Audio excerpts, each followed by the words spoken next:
So you're back to work 100%. And for all the people out there that say, hey, work comp patients that have back pain, they just want to get out of work. Is that true? Not all the time, no. That's right. Not in my case.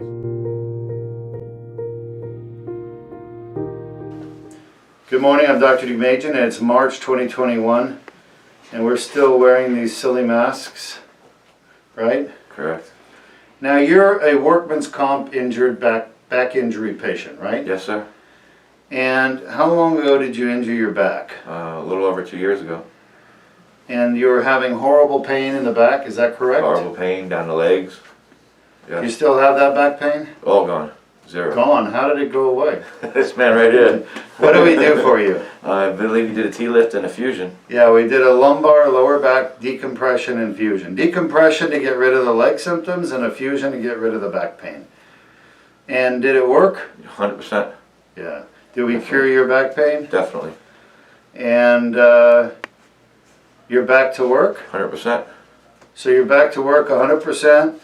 And for all the people out there that say, hey, work comp patients that have back pain, they just want to get out of work. Is that true? Not all the time, no. That's right. Not in my case. And you actually went back to work full duty before I even cleared you for going back to work. Correct. Right. Only at Deuk Spine Institute will you get work comp patients going back to work full time, full duty, without even before the doctor even clears them. And we did your surgery 3 months ago. Yes, sir. So you're back to full duty after a lumbar fusion, less than 3 months after the surgery. Yeah, I've been working for 5 weeks now. You're a good man. Anything you want to say to the rest of the world? This guy's the man right here. Thumbs up. All right, thank you. All right.